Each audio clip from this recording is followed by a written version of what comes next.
Putri tersenyum canggung dan berkata, "Direktur Bastian, Anda terlalu baik kepada karyawan Anda."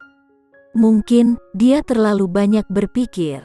Bastian hanya mengkhawatirkan bawahannya, dia tidak bermaksud apa-apa. Bastian berkata dengan sportif, "Sebagai seorang pemimpin, bukankah baik bersikap baik kepada bawahan sepertimu?" Putri terus tersenyum canggung dan berkata, "Ini adalah berkah bagi semua orang untuk memiliki pemimpin seperti Anda di perusahaan." Melihat kecanggungan Putri, Bastian kemudian berkata, "Bianca, ini hampir tengah hari. Mari kita makan siang bersama dan membicarakan rencana kerja baru. Bagaimana menurutmu?" Putri tersenyum meminta maaf dan berkata, "Direktur Bastian, suamiku sudah menunggu. Aku akan turun dan makan siang dengannya."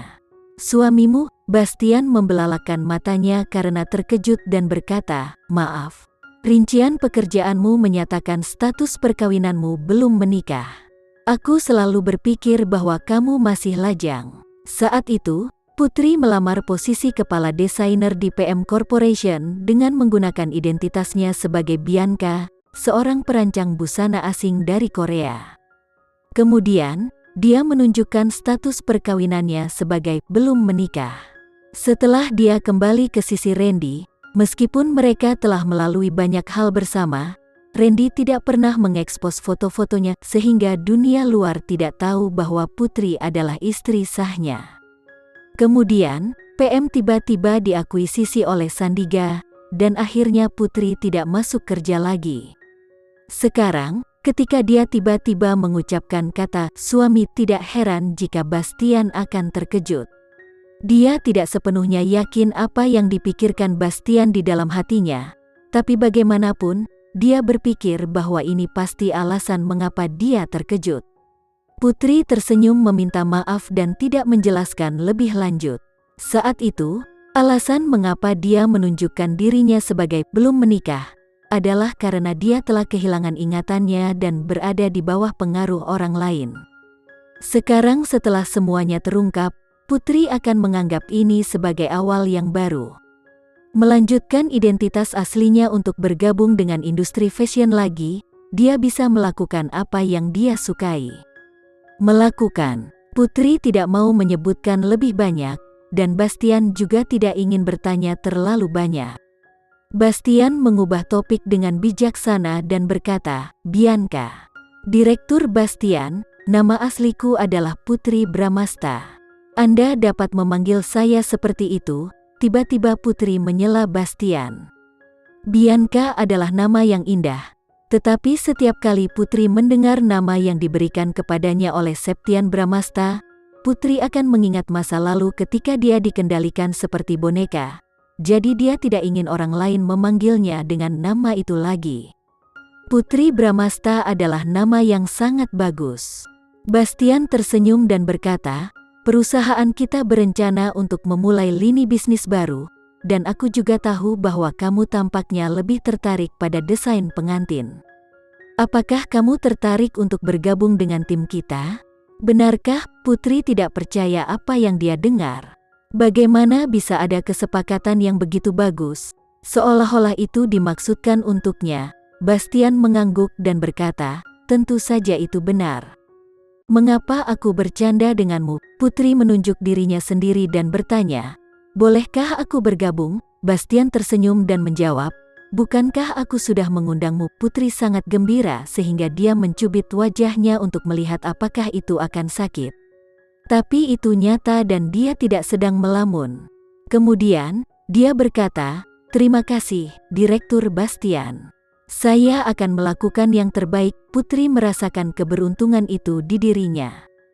Tidak hanya dia belajar dari desainer kucur terkenal, Ivan, tetapi sekarang PM, yang terkenal dengan pakaian dalam desainernya, juga akan memulai desain pengantin. Semua keinginan hidupnya menjadi kenyataan dalam waktu yang begitu singkat. Itu benar-benar terasa seperti mimpi. Setelah mendengar kabar baik ini, Putri sangat bersemangat sebagai seorang anak yang mendapatkan permennya. Putri menari dengan gembira dan segera mengirim pesan ke Randy, "Randy, aku akan menraktirmu makan siang." Ketika Randy menerima pesan teks dari Putri, dia mendorong kacamatanya ke pangkal hidungnya dan bibir tipisnya yang seksi tersenyum lembut. Benar saja, hal yang bisa membuat Putri bahagia adalah karirnya di dunia fashion design.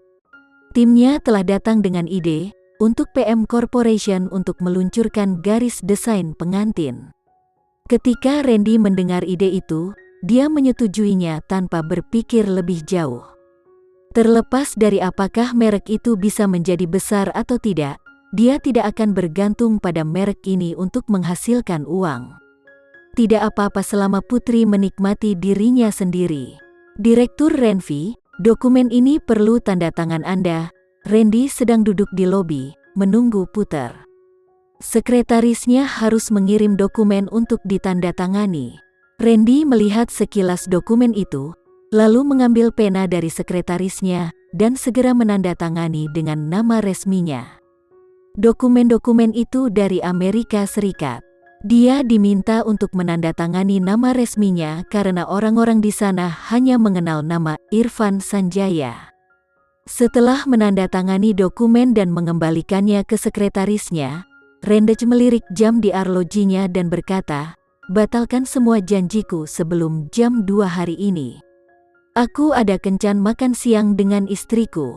Sekretarisnya telah mengatur janji makan siang untuk Randy dengan Direktur Tristan pada siang hari. Pada titik ini, ketika dia mendengar bahwa Randy akan makan siang dengan istrinya, dia tertekan, tetapi dia tidak berani keberatan.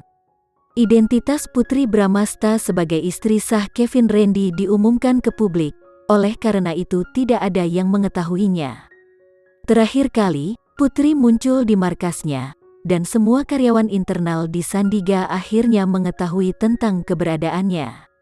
Semua orang tahu bahwa direktur mereka Randy tidak hanya menyayangi putrinya, tetapi juga pada istrinya. Keberatan jika dia mengatakan bahwa dia makan siang bersama istrinya. Baik, sekretaris segera membuat pengaturan setelah menerima perintah. Begitu sekretaris pergi, Putri turun ke bawah. Mengabaikan tatapan penonton pada Randy, dia terjun ke dalam pelukan Randy dan meringkuk seperti anak kecil. Dia sangat gembira dan terus melompat-lompat. Dia berkata, "Randy, bisakah kamu menebak kabar baik apa yang aku miliki untukmu?"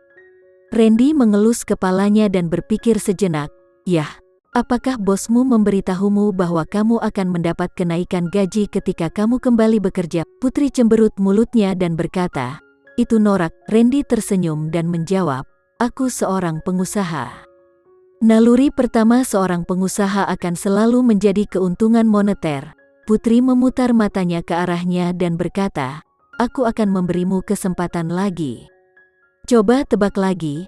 Randy pura-pura memikirkannya serius dan berkata, "Jika itu bukan kenaikan gaji, maka aku benar-benar tidak bisa memikirkan hal lain." Putri tahu bahwa Randy sangat lambat dalam hal ini. Dia masih ingat beberapa tahun yang lalu, dia telah memintanya untuk tebak tentang ibunya yang menamai danau di Snow Mountain di Busan. "Tebak lagi. Jika kamu bisa menebak, kamu akan mendapat hadiah besar. Apakah perusahaanmu akan membuat proyek baru? Seni itu, dan proyek ini untuk desain pengantin, sesuatu yang selalu kamu impikan." Mendengar bahwa ada hadiah, Randy mengatakan apa yang dia ketahui dalam satu tarikan napas, tanpa ragu-ragu. "Randy, kamu sudah tahu tentang ini sebelumnya, bukan?" Putri tidak bodoh. Karena Randy berbicara dengan sangat akurat dan tanpa jeda, dia pasti akan mencurigainya. Tahu tentang apa? Randy cukup bagus dalam hal akting, dan kepura-puraannya benar-benar dapat menipu orang. Putri bertanya, "Tentang apa yang baru saja kamu katakan? Bukankah maksudmu aku baru saja menebaknya dengan benar?" Ekspresi Randy bahkan lebih terkejut daripada ekspresi Putri, bahwa dia berhasil menipu Putri agar percaya bahwa dia benar-benar tidak tahu apa-apa sebelumnya. Putri menjawab, "Bodoh, tebakanmu benar." Randy terkekeh. "Bagaimana dengan hadiahnya?" Putri melihat sekeliling dan berbisik, "Turunkan kepalamu. Randy dengan patuh menundukkan kepalanya. Putri mengaitkan lengannya di lehernya. Tersipu dan berkata, "Ini hadiahnya." Randy menyentuh pipinya di mana dia menciumnya, dengan sedikit aroma dan rasa manis. Dia mengangguk dan berkata, "Oke, aku suka dengan hadiah ini." Sekian dulu ya video kali ini, kita lanjutkan lagi videonya di lain waktu. Oh iya, bagaimana menurut kalian? Semoga bisa sedikit menghibur kalian semua. Untuk teman-teman yang baru nonton, jangan lupa subscribe ya, hehehe. Dan kalau teman-teman ada yang ingin gabung langganan, bisa langsung gabung saja untuk dapat fitur yang menarik dan sedikit membantu Mimin. Terima kasih banyak sudah menonton, sampai jumpa lagi, bye.